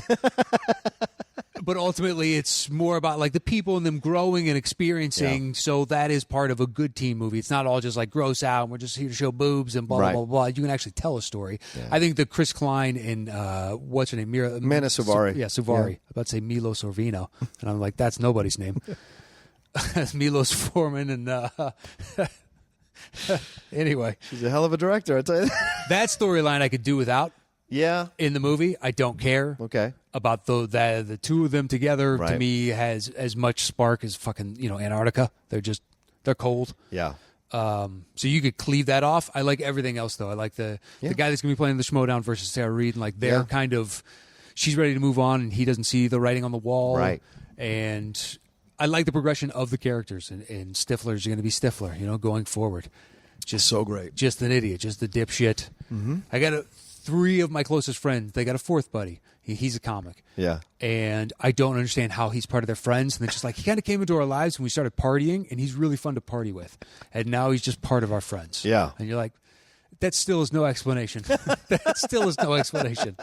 For the 3 of you 3 are all like-minded and very much, and like, yeah, man, 4's a crowd, I guess. Grandfathered in. I don't know. That guy is interesting. Can't carry a conversation with him ever. And I can pretty much do that with anybody. Yeah. I don't know what else to say. Yeah, it's an enjoyable film. It's a very sweet film.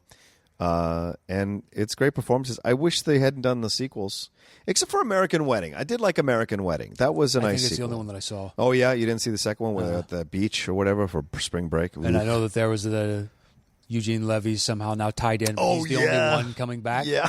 And they're like moving it on. I remember like seeing trailer for it. He's got to make that money. Yeah. Yeah. I think that was after like, oh, shit. Wasn't Yes Man with him and Sam Jackson? That didn't do as well as people were hoping. Jesus. And then there was one right before that, too. So I think they brought him back for American Pie after that. Yeah. Eugene just works, man. Dude, I love Eugene. Look, I watched, what is that Amazon show? Schitt's Creek? Schitt's Creek. Everybody tells me to watch this show. If you like Eugene Levy and Catherine O'Hara, Yeah, I wish they were in it more. Damn it. Just because I love them so much. Okay. All right, I'll watch But he writes it with his son, and his son is really good in it, too. Yes, that's what everyone tells me. His son is fucking great on the show. Yeah. So, all right. I'll add it to the list of things that I have no time to watch. I love but Eugene. Yeah. I know, I do too, man. Ever since Splash. And, of course, SCTV. Just hilarious all over SCTV. What was the one with him and Candy? Armed Service? Where they were the security guards? Oh, yeah. I love that movie. God, I haven't seen that in years. I need to watch that. Isn't it some patrol or is it Armed and Dangerous? Armed and Dangerous. Yeah, boom! Dude, Armed I and Dangerous. loved that movie as a kid. Yes. I need to watch that again. Man, we need to create an excuse to do John Candy. As a top 10. Why not? It's our show. Yeah, it is. We're not going to get past 5. Well, the problem is, sure. unless we do like his birthday or something, or a Patreon suggestion. I guess so. But I don't know if he doesn't. I don't know if he has the resonance. You know what? I'll donate $50 and I'll propose this topic. Perfect. We do it. Perfect. So basically, doesn't matter. It's our show. We can do as we wish. All right. So I know what your number one is. Yes, it is. Fast Times at Ridgemont High, son. That's the quintessential one. That's the quintessential one. I didn't see it at the age where it hit me the way it would have. Well, that's fair. I think that's fair because I get it. Yeah. It's just like I saw it much later, and I only like very specific pockets of it. Okay. I love those. Yeah.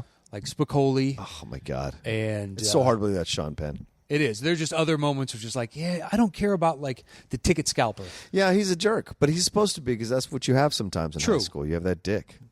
And like the put upon guy that's his buddy that he screws over. Oh, like yeah. Their He's the friendship guy. Yeah. storyline. Yeah. Didn't care for it at all. I've never cared for it. Yeah. It's nothing against the actors. It's just like I don't like it for the story because it just drags me down into the mire too much. Yeah. For me. Sometimes that happens in those in people get those relationships where they're with someone who's got given them access to things. You liked crazy women. I did. Well, and I was kind of that kid with my friend Greg in high school. And my friend Greg, because I didn't have a lot of confidence in myself in high school, so my friend Greg was a fucking ladies' man. He's now a preacher in Pennsylvania, but he was a ladies' man. My boy, the ladies loved Greg. So by osmosis, I could have conversations with these women that I would, or these high school girls I would never have conversations with because I was never attractive enough to have conversations with them in my mind. Yeah. So he gave me access, but then eventually, I became a senior. When I became a senior, it was like everything changed in that summer of junior year, senior. But like during the first couple of years, I was basically a puppy dog following him around, and he was doing the things that he was doing. And sure. And so you see that in the movie, right? He thinks that guy is cooler because he's got the tickets to the shows. Yeah, he's got a hook. Right. And then that guy screws him over by sleeping with Jennifer Jason Leigh, who's the girl that he wants to sleep with. Because the guy's a ticket scalper. Yeah. He's a jerk. He's trying to get away with screwing over people as much as they're willing to take. Yeah. But it is a quintessential moment when Judge Reinhold gets caught masturbating in the bathroom. Oh, yeah. Phoebe Cates coming out of the pool. Without a doubt. Maybe one of the top 5 hottest things you'll ever see on film.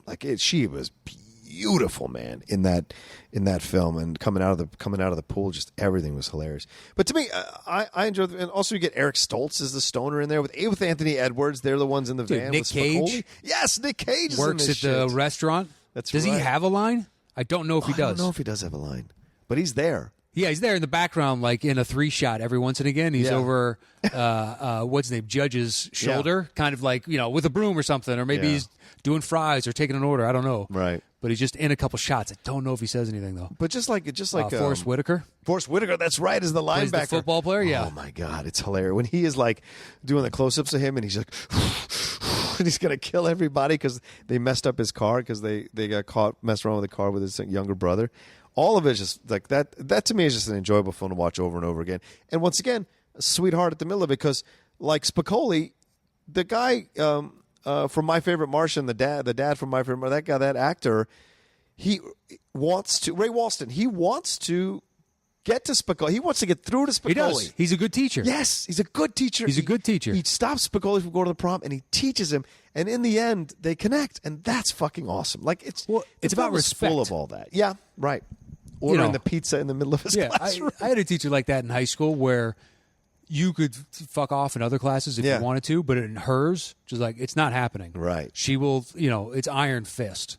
But she was fair. Yeah. You're like, that's fine. As long as there are terms. Yeah. And I know what I'm allowed to, because then you can actually like be yourself and figure out where I'm allowed to make a joke. Right. And have fun in class and stuff like that. Right. So long as you're paying attention and actively like participating and helping the discussion along instead of just sitting there daydreaming, not doing shit. Right. Or going through the motions. Yeah. Yeah, exactly. I had a teacher. I used to let my buddy cheat off my tests and stuff. And what was that, in calculus? Oh, He shouldn't have been in the class. Yeah. It's one of those he was taking it because he wanted it to look good on his college, resume. Right. His transcript. But it's like, man, you got no business. And he knew it, too. He knew it. He's a nice guy. And he's my buddy. So I'd let him. I'd like scoot my test over, or like we had little signals, and I'd give him like this is the answer kind of thing. Right. And once so the question, it was a multi-parter, and the first question was actually posed in the heading, and then it separated under that. Oh. So I fit the answer underneath, in this tiny little gap between the preamble, what she viewed as the preamble and the first, and I was like, well, technically you asked a question here, so I answered it in that tiny space you gave me, and he's the only other person that did it in the class, and she pulled us out, and she said, listen, I don't know who's cheating off of who. Nobody else looking right at me. She's just like, some people need to not let others look off their papers or do whatever they're doing. Right. Because nobody else did this in this class. And it was kind of like, well, righto. Righto. Right you are there, young lady. Yeah. Right you are. I still tried to help him little bits here and there, but it was no longer like you can cut and paste straight off of mine. That's brilliant. All right, well, there's our lists. There's our list. Separate lists of top 10 raunchy comedies. Let's put this thing. I think you're writing this time, so we put this thing together. Yep. So clearly Fast Times is number one. Unfortunately, by the rules of the show. Son of a bitch. That is not the case. Fine, Fast Times number two at least. Yep. And then I think our next three are locked. In order. So Weird Science. Yes. Super Bad. And then Revenge of the Nerds. Revenge of the Nerds. So what are we at to, 5? Yeah. Wow. All right. Wow. All my top 5 are in there. That's great. Well, you're welcome. Well, then I'd like... I would like Road Trip next. Road Trip. That was my next highest. That is not on the list. Okay. You already got your top 5 in there. What number is that, 6? That is 6. All right. That's fine. I think you talked me out of Risky Business. So I will jump down to Eurotrip. Unless you're okay with me putting Risky Business on the... I feel it's like just the way I view it. Yeah. I'm like probably alone. It has to be our list, though, so... Yeah, but I mean, do we have... Well, we have Porky's in common still. I have Hot Tub Time Machine. Oh, shit. Okay, which one would you choose over those two? Well, Porky's is... Where do you have Porky's? Porky's is number 10 for me. And I've got that at 6. So that makes sense. It's our last together. Yeah. That's 7? Yep. Okay. All right. Then, then I'm going to do Eurotrip at 8. 2 of the trips making it. What's your... All right. What do you have left? Maybe Eurotrip is the better, and I just need to watch it. It is, you do. My next after that is Girl Next Door, which you don't have. Okay. What do you got? No, because I already put Eurotrip on there, right? Well, I mean, what's your next highest number? Well, I skip Risky Business. Okay. And I skip Hot Tub Time Machine because you seem to have an issue with it, so... That's me, man. Yeah? It's just me going, I still view those as actually... If you want Risky Business, if you want... Where's Risky at? 6. That's fine. If that's what you want, call your shot. What you do, you, John. You do you. What do you have left? Girl Next Door and Girl Next Door, Van Wilder, and Ski School. And how about this? I would like to have Van Wilder on the list. I think that's a great choice. Okay.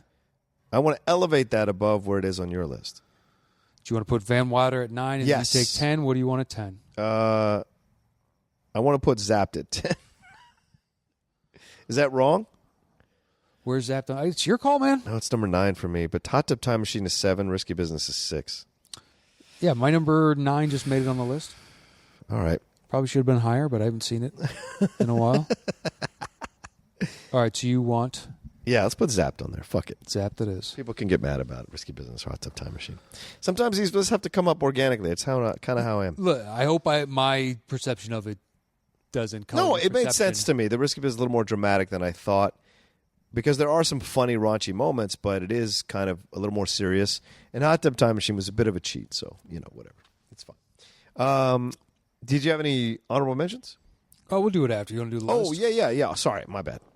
Here, I can move out the way over here and get a nice vantage point on that. All right. Give you a shot. Here we go. Give me that sweet falsetto. That's right. The top 10 raunchy teen comedies, yeah. At number 10. The Scott Baio Willie Ames classic, Zapped. At number 9. Van Wilder. At number 8. Eurotrip. At number 7. Porky's. At number 6. Road Trip. At number 5. Revenge of the Nerds. At number 4. Superbad. At number 3. Weird Science. Number 2. Fast Times at Ridgemont High. And the number 1 raunchy teen comedy is American Pie. There it is, American Pie. I'm sure people will have fault with that being number 1, but I don't care. It's a matter of perspective, subjectiveness, right? You want another thing at number 1. You want other things. We all got our opinions. Good list. That we do. Great list. A lot of fun movies. If you haven't seen them, if you're of that age where you want to go and enjoy a little raunchy teen comedies, you haven't seen like most of these movies, get on it. You'll enjoy them. Trust me. You'll have a lot of fun. Back when it was more innocent to see a pair of boobs. Do you have any honorable mentions? I did. Well, I think I had 2. I had Mischief, which is this quiet little 80s film. Who's in it? How do I not know Kelly this? Preston is in it. Oh, that one. I have seen that one. Yeah, right? It's kind of a sweet little film. It is. It's not as raunchy, but it's sweet. No, but the raunch they do go for? Yeah. Boy, it's memorable. Oh, it's good. It's good memorable, raunch. especially in 1984. Absolutely. Yeah, because he's a young blonde kid in the 50s, and he's trying to figure things out, and he's in love with Kelly Preston, and then they have it, but he's friends with this dude who's cool, who's rides the bike, all that kind of jazz. So yeah, that is a good one. I haven't seen that in years though, but that was on repeat on cable. I remember for a year, just solid on various channels. Yeah, I've seen that a couple times, specifically to try and catch one very particular scene. Oh yeah. Losing It was another one that I thought about putting on, but I thought that was a bit too. I've never felt the sweetness about that movie, so that's one I thought about. But I don't think there's much else. Those were pretty much close to my 10. Yeah, I mean, there were others that I wrote down, but they were never in contention because they just are disqualified for one thing or another. Gotcha. Like Easy A, it's not raunch enough. Oh yeah, no, because it's a Scarlet Letter. Yeah, it's something else. But they don't go for the more if you're going raunchy teen comedy. Yeah. Or Wet Hot American Summer, just because... I thought about that, but they're all so old. Exactly. Yeah. Which is different than Hot Tub because they're going back in time. But, yeah. It's completely different. It's like, well, I mean, maybe some of these characters are 19 or something, but I don't buy that. And plus, they're all in their 30s playing this, so it just destroys the entire illusion, which is fine. Yeah. It's not meant to be realistic. Someone tried to talk me into Can't Hardly Wait, and I was like, that's not raunchy, I don't think. It's a teen comedy, but it's not raunchy. With Dempsey? No. Can't Hardly Wait. Which one's Can't Hardly Wait? The one with the 90s one with Jenna Elfman. I was thinking of Loverboy. Playing the angel and all that kind of stuff. Who was playing, I'm sorry? Jenna Elfman, she plays the angel in that thing. Ethan Embry's in it. Don't even know. You never seen Jennifer that. Love Hewitt is like the woman that the main guy wants, and all this kind of shit. I might have seen. There was for some reason I've seen a lot of those Jennifer 90s Love kids Hewitts. love that movie for whatever reason. But I didn't think it was raunchy. I didn't think it was, so I didn't put it on my list. Yeah. Okay. Anyway, do we have any business to clean up with the fans? No. Tomorrow, the first classic top 10 show will be dropping. Yes. And between now and then, I will have figured out how exactly we're going to be delivering that. I saw a lot of suggestions online from people. I just saw one from Cecil Hops, and he was like, hey, I actually subscribe to Patreons that have the RSS, simpler process than what you're saying, like the Patreon offers. And I've looked, and I haven't seen it, but I'm just obviously missing it. Okay. So I have to go back. Otherwise, I found a program that'll password protect it, so we can just give the password out and then they can just download it. Perfect. Yeah. Either way, there'll be a solution. It'll be posted. There'll be instructions. Wow. I'm going to try and do it all tonight because I don't have time. I'm gone for 3 of those next days, so this has got to be done tonight. On top of, I'm going to have a long day tomorrow. It's so good, man. My schedule's just all kinds of awesome. I know. It's I can't madness. wait for the middle of April. I cannot wait. At least you have respite. I don't have any respite. Yeah, Every week. for a couple of weeks. Yeah. Where my schedule dials down like 50%. My weekends are literally over in 3 hours in my mind. Like they're so quick, and I'm back at it on Monday. Can't. So it's a life, Can't man. do that anymore. I know. That's a single guy shit. I'm glad I got out of that fucking treadmill. Oh yeah. Which is like, this dude's having a party. I should probably go over there, and There you all go. my friends are going to be over there, so I'm going to go over there. And it gets tired. There are times you're just like, I don't want to go, but I should. I know you have to. You have to make an appearance. You feel like you have to. Yep, the whole 9, dude. It's super frustrating. Anyway, all right. So that's our list. Great. I love that the classic ones are coming out. So it was. I love that came out of a conversation that was kind of negative, and something positive came out of it. That's a fucking great and giving thing, back so. to people, Yep. especially at the $10 level, because that's where you'll get it. If you're not a member of Patreon and you want the old ones, you'll get as many Wednesdays as there are in a month. Yeah. Is the number of old shows you'll be getting, and we're starting at number 1 and then just running through until the end. Yeah. I'll have to go back and listen to the Q&As and see if those are Oh yeah, the Q&As. worthwhile to put out because Okay. the questions are so old. I don't know if people would update But it. some of them are evergreen, universal questions. So like what's your favorite this? Very true. So, But yeah. knowing us, someone could have asked a basketball question, and now we're delving into 15 minutes of a That's basketball true. discussion of That's 2 true. seasons ago, 3 Yeah, but seasons ago. people enjoy our conversation. So True. But it's like, that. Hold on. Oh, shit, that dude is out of the league. And you guys are talking about him. I don't know who that would be. that dude died. That Jesus, dude's dead. dude's dead. But yeah, so anyway, that'll be up on Patreon tomorrow. Okay. So whenever you get the link, and however you get it, let us know. Let us know if you enjoyed the show. Yeah. Because I'll be reliving it with you from what you tell me, because I don't remember Oh yeah. Neither do I. 99% of what we talked about I over agree. the course of all those shows. I remember moments. Yeah. Because it's just like after a while, these bleed into one another. Yes. We've been doing it so Yeah, long. we can't remember who banged the previous week a lot of weeks. You know Yeah, what I mean? that's true. So just kind of fades into. So it's just like, oh, yeah, I remember that conversation. If somebody brings up something this week, you two old bastards talk about this. Guess what? Your backs were hurting you during top 10 Pixar.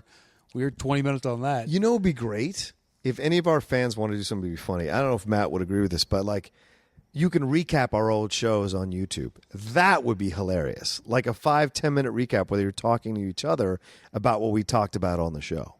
Sure. Right? Why not? That would be funny. Do whatever you want. Figure out just please don't just play the audio, because now you're giving away what you Right. Don't play the you audio. supported us, and we're trying to give back to you as a Right. so. I realize it's a gift, and you can do whatever you want with it. But Right. if we give the gift away entirely, then the gifts will no longer. Unfortunately, it's not a bountiful well. Right. It could be one day, but as of right now, it is not. And you get that if you're a Patreon subscriber. If you go to the $10 level, you will get access to that and it's 62 shows. It's like over a year of shows. So right, so you're gonna Maybe you even get some, 63 and then there's all the old recap and reviews that are still up on our old. But unfortunately for those out there, we're gonna have to shut that feed down because they're gonna charge us money for it. Yep. So since we don't put anything new up on that anymore, that is going to be coming off of iTunes. Yeah. Unfortunate Just as letting that you know is, now. but I still get emails every month. You guys have hit your quota for this month for downloads, so people are just getting cut People off. still download our shit. That's great. I love it. All right. Anything else? No, that's it for me. Thunderdome. Thanks. Is Thunderdome coming up?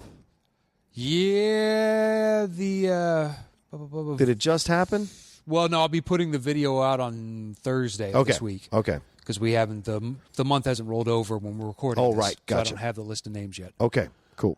So you see all that in a little bit, in a couple days. Yeah. So Okay. that'll be up next week. We might have to do back-to-back weeks or something because we're starting the month. Oh, that's right. A week into it by the time we get to a Thunderdome. Good call.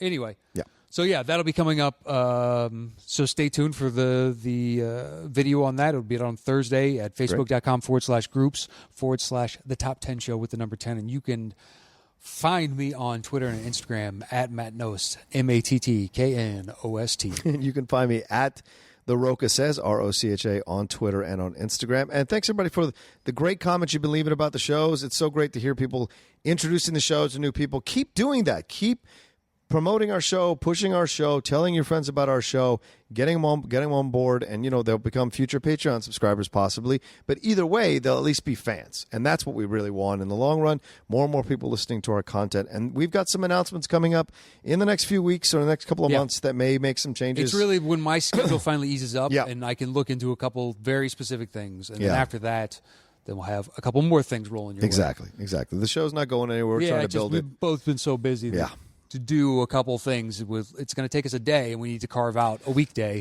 to go and get all this done. Exactly. All right, well, thanks, everybody, for listening this week, and we will talk to you next time on the Top 10 Show.